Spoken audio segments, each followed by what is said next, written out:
Welcome to your own YouTube channel Hikmat Ayurveda. Today I'm going to talk and discuss about the most important, bothering, confusing topic of the today's youth, the masturbation, which is called in Hindi Hastamethun, or you can also call it hand job. People are getting confused whether it's safe or harmful. If it is safe, to what extent it's safe? How often a person can masturbate? Once a week, twice a week, thrice a week?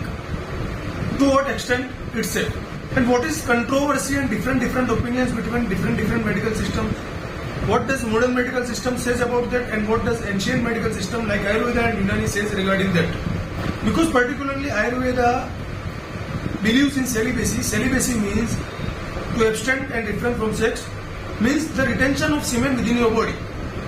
Because Ayurveda considers the semen as vital fluid and as the most important fluid of your life and of your body. Whereas modern medical system doesn't give so much importance to that. So which medical system is right? Each and every aspect of this topic will be covered in this video today, and all of your doubts regarding masturbation will be cleared in this video. So stay till the end. So without wasting any further time, we come to the point. दोस्तों, masturbation क्या है, जिसको हस्तमैथुन कहते हैं? हाथ को penis पे मतलब लिंग पे रब करके या पेनिस को हाथ से शेक करके सीमेन और वीर्य का डिस्चार्ज उसको निकाल देना, इसको कहते हैं masturbation. क्या ये सेफ है या इसके साइड इफेक्ट्स है, इसमें हार्मफुलनेस है? विजाइनल इंटरकॉर्स और मैस्टरबेशन में क्या डिफरेंस है, जबकि दोनों में सीमेन का डिस्चार्ज होता है, दोनों में वीर्य निकलता है? तो सारे डाउट्स और इससे रिलेटेड सारे एस्पेक्ट हम इस वीडियो के अंदर कवर करेंगे. और मॉडर्न मेडिकल सिस्टम इसके बारे में क्या कहता है, इसके बेनिफिट्स बताता है, इसकी सेफ्टी के बारे में बात करता है, मतलब प्रो मैस्टरबेशन है. जबकि एंशिएंट मेडिकल सिस्टम आयुर्वेदा और यूनानी जो है वो एंटी मैस्टरबेशन है, वो इसको हार्मफुल मानता है. तो सारी चीजें इस वीडियो में कवर करेंगे. सबसे पहले आपको दो चीजें समझनी पड़ेगी. एक होता है विजाइनल इंटरकोर्स और एक होता है मैस्टरबेशन. विजाइनल इंटरकोर्स मतलब मेल टू फीमेल जो कॉपुलेशन होता है, जो फिजिकल रिलेशनशिप होती है मेल टू फीमेल. और एक होता है मैस्टरबेशन, जो मैंने आपको बताया कि हाथ को रब करके या पेनिस को शेक करके सीमेन को डिस्चार्ज करना, वीर्य को निकालना. इन दोनों में डिफरेंस क्या है, जबकि दोनों में सेमिनल डिस्चार्ज होता है, दोनों में वीर्य निकलता है. फिर एक साइड तो साइड इफेक्ट्स बताए जाते हैं आयुर्वेदा यूनानी की साइड से, और एक साइड उसके मतलब विजाइनल इंटरकोर्स में कम साइड इफेक्ट बताए जाते हैं. तो सारी चीजें, सारे एस्पेक्ट इस वीडियो के अंदर कवर करेंगे. तो विजाइनल इंटरकोर्स और मैस्टरबेशन को समझने से पहले आपको एक चीज और समझनी पड़ेगी, वो है पेनिस का और लिंग का जो स्ट्रक्चर है. ये पेनिस है, इसका जो पीछे वाला पार्ट है उसको कहते हैं शाफ्ट, और अगला पार्ट है उसको कहते हैं फोरग्लैंड. अब पर्टिकुलर शाफ्ट की बात करें तो शाफ्ट के अंदर पहले उसको थोड़ी एनाटोमी और स्ट्रक्चर समझ लेते हैं. शाफ्ट की बात करें तो शाफ्ट के अंदर 3 कॉर्पस होते हैं, 2 कॉर्पोरा कावर्नोसा होता है और एक कॉर्पस स्पॉन्जियोसम होता है, जिसमें यूरेथ्रा आपकी पेशाब की नाली होती है. ये जो पेनिस है वो एक स्पॉन्जी टिश्यू से बना हुआ स्ट्रक्चर है. जैसे आप स्पॉन्ज होता है, स्पॉन्ज इस टाइप से स्पॉन्जी टिश्यू है, उससे बना हुआ स्ट्रक्चर है. जब इरेक्शन होता है, जब पेनिस में जो टाइटनेस आती है, वो ये जो कॉर्पस है तीनों, उसके अंदर ब्लड फील हो जाता है, जिसकी वजह से पेनिस फूल जाता है, उसमें टाइटनेस आती है, उसमें ब्लड फील हो जाता है इन 3 कॉर्पस में. जैसे स्पॉन्ज को अगर पानी में डिप किया जाए, स्पॉन्ज देखा होगा आपने, उसको पानी में अगर डिप किया जाता है तो फूल और फैल जाता है. सेम मैकेनिज्म पे ये काम करता है. इन 3 कॉर्पस को जो लपेटे हुए, जो रेप किए हुए, वो एक झिल्ली, एक मेम्ब्रेन है, जिसको कहते हैं ट्यूनिका एल्बुगिन. इसमें कभी फ्रैक्चर भी आता है, मतलब उसमें टोन फट जाती है, जिसका बाद में ट्रीटमेंट की जाती है. और मैस्टरबेशन से इसी में टेढ़ापन, इसी में कर्वेचर और बेंड आता है, जिसकी वजह से पेनिस एक साइड झुक जाता है. जिस हाथ से, जिस हैंड से मैस्टरबेशन किया जाएगा उस साइड पेनिस में झुका हुआ जाता है, बेंड आ जाता है. राइट हैंड से किया जाएगा तो राइट हैंड में, और लेफ्ट हैंड से किया जाएगा तो लेफ्ट हैंड में. तो ये जो ट्यूनिका एल्बुगिन है, उसके अंदर झुका बेंड आ जाता है, तो वो तीनों कॉर्पस को लेके झुक जाता है. फिर इस स्ट्रक्चर के अंदर बहुत सारी वेन्स है, बहुत सारी आर्टरीज है, ब्लड वेसल्स है, मतलब इसके अंदर नर्व्स है. अब बात करते हैं आगे के हिस्से की, फोरग्लैंड की. बट फोरग्लैंड जो है ना, वो जो सर्कमसिशन जिनका हो गया है, सर्कमसाइज्ड पीपल है, मतलब जिनका खतना वगैरह हो गया, उनके अंदर डायरेक्टली एक्सपोज होता है, वो डायरेक्ट दिखता है. और जिनका अनसर्कमसाइज्ड जो पर्सन है, उन लोगों के अंदर वो फोरस्किन होती है, उसके अंदर ढका हुआ होता है, और फोरस्किन को पीछे की साइड फ्लिप करने से वो दिखता है. फोरग्लैंड के अंदर कुछ रिसर्च के अकॉर्डिंग 5000 के करीब अप्रोक्सीमेट 5000 नर्व फाइबर एंड होते हैं. नर्व फाइबर, नर्व का काम क्या है? जो आपको टच करने से जो टच फील होता है, किसी ने काट लिया या कुछ किया तो जो पेन फील होता है, पर्टिकुलर पेनिस के केस के अंदर जो प्लेजर फील होता है जब सेमिनल डिस्चार्ज होता है, जब वीर्य निकलता है, तो उस वक्त जो इंजॉयमेंट और प्लेजर फील होता है, ये सब नर्व की वजह से होता है। और नर्व ही आपको फील कराती है बॉडी के अंदर, टच, पेन, प्लेजर एटसेट्रा। अब अगर किसी इतने से छोटे ऑर्गन के अंदर 5000 के करीब नर्व फाइबर एंड हो रहे हो, तो आप समझ सकते हो कितना सेंसिटिव होगा। ये मोटा मोटा स्ट्रक्चर मैंने आपको बता दिया। अब आते हैं हम विजाइनल इंटरकोर्स और मैस्टरबेशन के बिटवीन डिफरेंस क्या है। विजाइनल इंटरकोर्स में जो विजाइना का इंटरनल सरफेस होता है, अंदर का जो हिस्सा है, वो विजाइना बहुत स्मूथ और लुब्रिकेटेड होता है, जिसकी वजह से पेनिस पे फ्रिक्शन नहीं लगता या बहुत कम फ्रिक्शन लगता है, जिसकी वजह से पेनिस की जो फिजिकल हेल्थ है, लिंग की जो हेल्थ है, उसका जो स्ट्रक्चर है, उसके अंदर कोई डिफेक्ट या खराबी नहीं आती। स्किन थिनिंग नहीं होती, पतली नहीं होती, उसके अंदर बैंड नहीं आता, एटसेट्रा, जो भी प्रॉब्लम, जो भी डिफेक्ट मैस्टरबेशन से आते हैं। जबकि मैस्टरबेशन के अंदर हाथ का जो सरफेस है वो बहुत टफ होता है, और वो टफ सरफेस जब बार बार रब करता है पेनिस के ऊपर, तो उसके अंदर बहुत सारे डिफेक्ट और बहुत सारे प्रॉब्लम्स क्रिएट हो जाते हैं पेनिस की फिजिकल हेल्थ को लेकर। अभी हम सिर्फ फिजिकल हेल्थ पे बात करेंगे, बाद में इसकी साइकोलॉजिकल इम्पैक्ट क्या है, इसकी मेंटल हेल्थ पे क्या इम्पैक्ट पड़ते हैं, अदर बॉडी के सिस्टम्स पे क्या इम्पैक्ट पड़ते हैं, उसको बाद में कवर करेंगे। तो ये जो सरफेस है वो बहुत टफ होने की वजह से जब बार बार रब होता है पेनिस पे, और तो उस पर फ्रिक्शन क्रिएट होता है, रगड़ लगती है। जब फ्रिक्शन क्रिएट होता है, रगड़ लगती है, तो सबसे पहला जो नुकसान होता है वो होता है पेनिस में बैंड आना। मतलब जिस हैंड से आप मैस्टरबेशन कर रहे हैं, राइट हैंड साइड से हस्तमैथुन कर रहे हो तो राइट साइड में बैंड आना, और लेफ्ट साइड से कर रहे हो तो लेफ्ट साइड में बैंड आना। फिर पेनिस की जो शाफ्ट है, शाफ्ट उसकी जो स्किन है उसमें वो पतली हो जाती है, स्किन थिनिंग हो जाती है बार बार फ्रिक्शन से। फिर उसका इंटरनल जो स्ट्रक्चर है, ब्लड वेसल्स, वो सारी ऊपर आती है। स्पॉन्ज लाइक जो स्ट्रक्चर मैंने आपको बताया कि 3 कॉर्पस है, कॉर्पोरा कावर्नोसा 2 और कॉर्पस स्पॉन्जियोसम, वो स्पॉन्ज जो है वो सिकुड़ जाते हैं, जिसकी वजह से जब फ्लैसिड पोजीशन में पेनिस होता है, मतलब इरेक्शन में नहीं होता, वो खड़ा नहीं होता, तो उस टाइप में उसकी साइज बहुत छोटी हो जाती है। कभी ईडी का प्रॉब्लम होता है, एक्सेस मैस्टरबेशन से बहुत ज्यादा हस्तमैथुन कर लिया तो ईडी का प्रॉब्लम होता है। ईडी मतलब इरेक्टाइल डिस्फंक्शन, मतलब जब इरेक्शन की कंडीशन में होता है, जब वो खड़ा होता है तो उसके अंदर जो टाइटनेस और स्ट्रेंथ होनी चाहिए वो खत्म हो जाती है। ये वजह है कि उसका इंटरनल स्ट्रक्चर जो है वो डैमेज हो गया है। फिर एक बड़ा प्रॉब्लम आता है ईडी का ही, लेकिन ईडी मीन्स अर्ली डिस्चार्ज, जिसको टाइमिंग का प्रॉब्लम आप कहते हैं, कि जिसमें 2 मिनट 3 मिनट के अंदर ही डिस्चार्ज हो जाता है। तो ये क्यों होता है, इसको थोड़ा समझते हैं।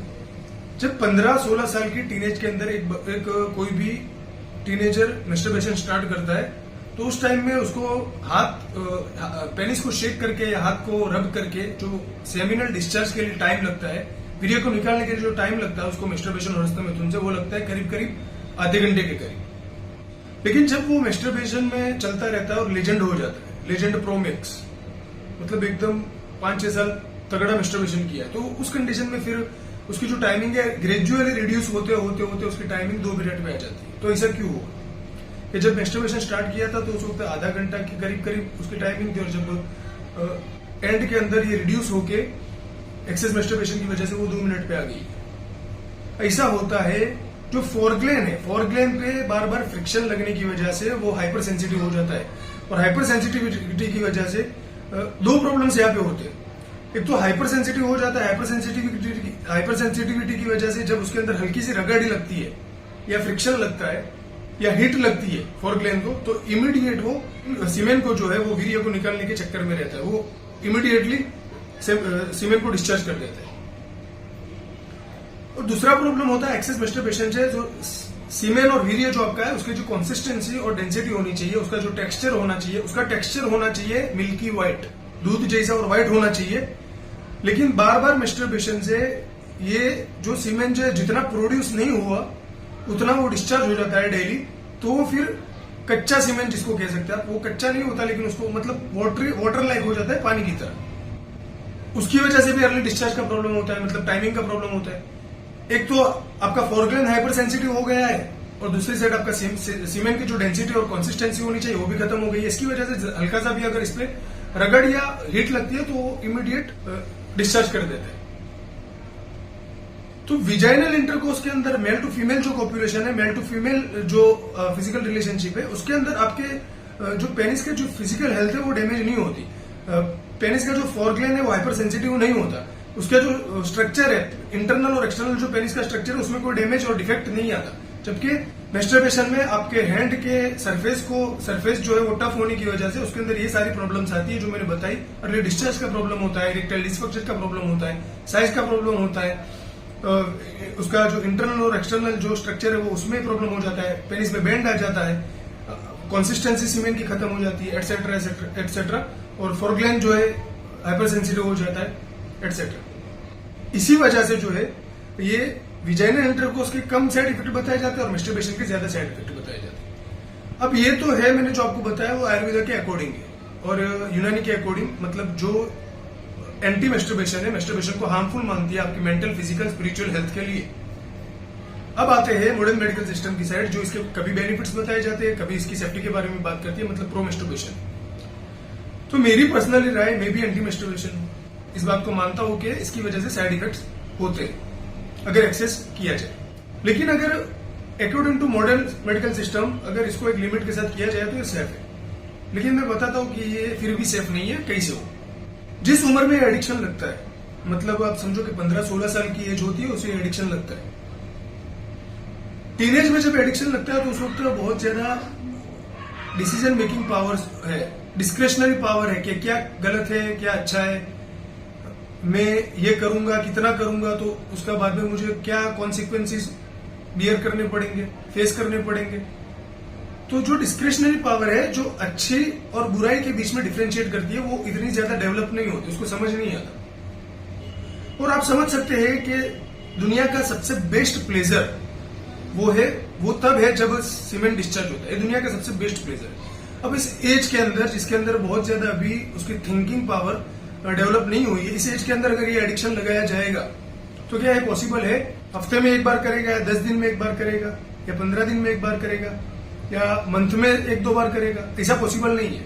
अगर इस उम्र में उसको एडिक्शन लगाया जाएगा तो 100% चांसेस है कि वो डेली बेस पे करेगा, बल्कि twice a day, thrice a day, दिन में 2 बार करेगा, दिन में 3 बार करेगा, और एक्सेस मैस्टरबेशन की वजह से उसकी जो यूथफुलनेस है वो चौपट हो जाएगी। ये 99.9% ये चांसेस है। तो अगर इसको सेफ माना भी जाए, 10-12 दिन में एक मरतबा सेफ है, हफ्ते में एक बार सेफ है, फिर भी ये सेफ नहीं है, क्योंकि वो रेगुलर बेस पे करेगा, जिसकी वजह से मैंने जो पीछे साइड इफेक्ट्स बताए वो सारे साइड इफेक्ट बहुत ज्यादा इंटेंसिटी के साथ इसके अंदर क्रिएट हो जाएंगे। मॉडर्न मेडिकल सिस्टम में उसका एक लॉजिक है कि इससे नुकसान तो नहीं होता, लेकिन इंसान अपने कम्युनिटी और रिलीजियस की वजह से खुद को गिल्टी फील करता है, जिसकी वजह से वो जो है एक डिप्रेशन जैसी और स्ट्रेस जैसी कंडीशन क्रिएट हो जाती है। बाकी मैस्टरबेशन जो है वो इटसेल्फ हार्मफुल नहीं, ऐसा मॉडर्न मेडिकल सिस्टम मानता है।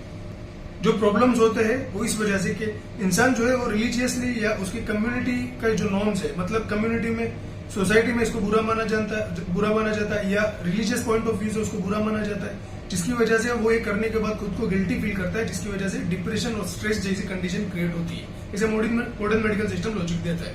लेकिन मैंने बताया कि सेमिनल डिस्चार्ज तो भले दोनों कंडीशन में होगा, लेकिन मैस्टरबेशन में उसके साथ साथ पेनिस की फिजिकल हेल्थ है वो भी डैमेज होती है। अब आते हैं इसके साइकोलॉजिकल साइड इफेक्ट की साइड। क्या इससे stress, anxiety, depression etcetera condition create हो सकती है? तो एक्सेस मैस्टरबेशन से हो सकती है। आपका कॉन्फिडेंस लेवल जो है वो कम हो जाएगा, आपको स्ट्रेस रहने लगेगा, आप किसी से आंखों से आंखें मिलाकर बात नहीं कर सकते। पर्टिकुलर अगर आप एजुकेशनल फेज पे आपकी पढ़ाई चल रही है तो आप इन सब चीजों से अवॉइड करें कंप्लीटली, अदरवाइज आपका करियर चौपट हो जाएगा। आप करने के काम छोड़ के न करने में बिजी हो जाएंगे, और इसी के अंदर आपका इंपॉर्टेंट जो पीरियड है आपकी लाइफ का, जिसके अंदर जो आपका फ्यूचर डिसाइड करेगा, वो एकदम से चौपट हो जाएगा। फिर ना आप इधर के ना उधर के। तो पर्टिकुलर अगर एजुकेशनल फेज पे है तो इससे कंप्लीटली अवॉइड करना है। इसमें एक प्रॉब्लम होता है कि आपकी कार्डियोवास्कुलर हेल्थ भी डैमेज होती है। वो फिजिकल हेल्थ डैमेज नहीं होती, लेकिन कुछ चीजें होती है बॉडी में जिसको फील किया जाता है, जो फिजिकली मतलब प्रेजेंट नहीं है। फॉर एग्जाम्पल आपकी हिम्मत जो है, आपके अंदर जो ब्रेवरी है, हिम्मत है, वो भी कम हो जाती है। कहीं पे आप देखते हैं कि कहीं पे कोई इंसिडेंट होता है जिसमें ब्लड वगैरह होता है, या आपका किसी से या किसी का किसी से कोई झगड़ा होता है तो पैर कांपने लगते हैं, कॉन्फिडेंस खत्म हो जाता है बात करने का, जैसे मैंने पहले भी बताया। तो इसकी वजह से जो आपकी इंटरनल हेल्थ है और पर्टिकुलर जो आपकी साइकोलॉजिकल हेल्थ है वो डैमेज होती है। मेंटल हेल्थ पे भी इसका इम्पैक्ट पड़ता है। आपका ग्रेस्पिंग पावर है, चीजों को मेमोराइज करने की पावर्स है, एटसेट्रा जो चीजें, वो धीरे धीरे ग्रेजुअली जो है वो खत्म हो जाती है। तो बहुत सारे प्रॉब्लम्स इसकी वजह से क्रिएट हो सकते हैं। आपकी मेंटल हेल्थ पे भी इसका इम्पैक्ट पड़ता है, आपकी फिजिकल हेल्थ पे भी इसका इम्पैक्ट पड़ता है, और बताया कि पेनिस की पर्टिकुलर फिजिकल हेल्थ पे इसका इम्पैक्ट पड़ता है। भूख न लगना, चिड़चिड़ापन, एंगर एटसेट्रा, बहुत सारी और प्रॉब्लम्स क्रिएट होंगे अगर स्ट्रेस और डिप्रेशन में रहेंगे तो। फिर स्ट्रेस होता है, जो आपको पर्टिकुलर जो स्ट्रेस होगा वो बिफोर मैरिज अगर आपने एक्सेस मैस्टरबेशन किया है तो वो एक अलग से एक डिप्रेशन का कोज बन जाता है, अलग से एक स्ट्रेस का कोज बन जाता है, क्योंकि आपको पता है कि मैंने एक्सेस मैस्टरबेशन की वजह से पूरी एनर्जी जो है वो निकाल दी है और मैं एकदम कंप्लीट इंपोर्टेंट हो चुका हूँ। इसकी वजह से एक अलग से ये आपको स्ट्रेस क्रिएट करेगा, आपका कहीं पे दिल नहीं लगेगा, न बिजनेस में, न जॉब पे, न कहीं पे भी आपका, आप हर जगह से डिस्ट्रैक्टेड होते रहेंगे और ये आपका जो पूरा अट्रैक्शन, आपका कंसंट्रेशन है, ये प्रॉब्लम जो है वो अपनी साइड जो है वो सेंट्रलाइज कर देगा।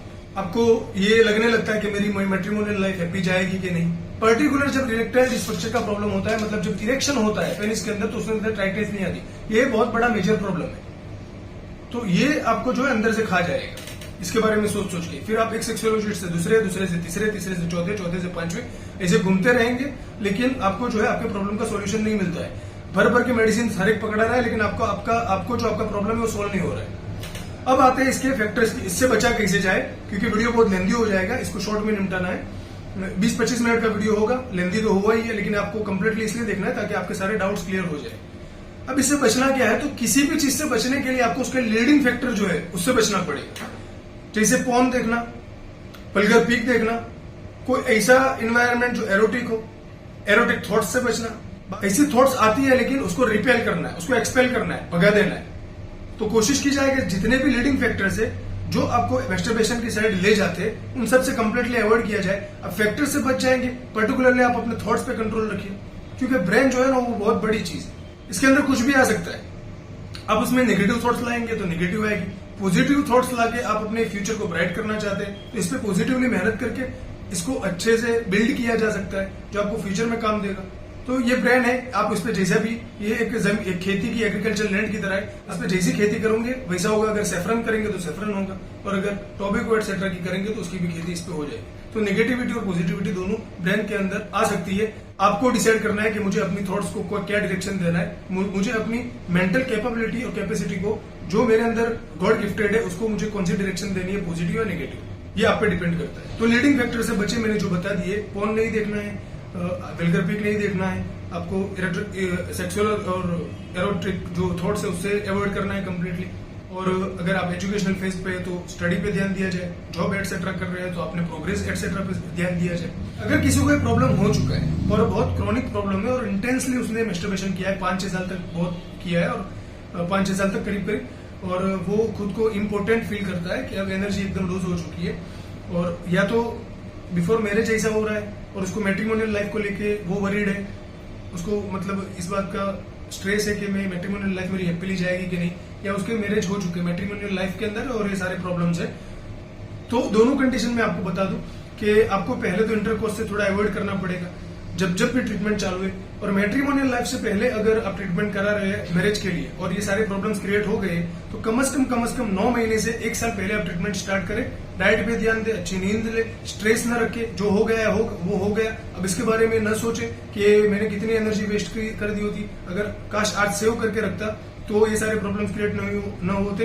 तो जो हो गया है उसके बारे में बहुत ज्यादा आपको रिपेंटेंस करने की जरूरत नहीं है, अदरवाइज ये और प्रॉब्लम क्रिएट करेगा अगर आप बार बार पुरानी गलतियों के बारे में सोचते रहेंगे। तो जो हो गया है उसको छोड़ दे, अभी डाइट पे ध्यान दे। अगर आपको मेडिसिन स्टार्ट करनी है बिफोर मैरिज तो 9 महीने से 1 साल पहले करें। मैं और हमारे नेचुरोपैथ जो हकीम इरफान है वो दोनों इस मीडियम से आपको रेमेडीज बताते रहेंगे। कंपनियों की क्लासिकल मेडिसिन बताएंगे इसको लेकर, अदर डिसीज को लेकर जो और हेल्थ रिलेटेड इश्यूज है उनके बारे में भी बात करेंगे, उनकी मेडिसिन और उनका सोल्यूशन, उनकी ट्रीटमेंट बताएंगे। तो जो क्लासिकल मेडिसिन है उनके बारे में भी बात करेंगे, मतलब जो कंपनियों की आपको इजीली अवेलेबल हो जाएगी, और आपको होममेड जो रेमेडीज है जो आपको घर पे बना सकते हैं तो वो भी उसके बारे में भी बताएंगे। अगर किसी को अभी मतलब कोई इस प्रॉब्लम से जूझ रहा है और उसको इमीडिएट इसके बारे में कोई सोल्यूशन चाहिए तो वो कमेंट सेक्शन में पूछ सकता है। और कोई और हेल्थ रिलेटेड आपको कोई प्रॉब्लम इशू है, कोई प्रॉब्लम है, कोई डिसऑर्डर है बॉडी के अंदर, तो आप इसके बारे में पूछ सकते हैं। आपको इसके कोजेज, सिम्टम्स एटसेट्रा और उसकी ट्रीटमेंट क्या है, उसके सारी चीजों के बारे में आपको डिटेल वीडियो मिल जाएगा, उसका सोल्यूशन भी आपको प्रोवाइड कर दिया जाएगा।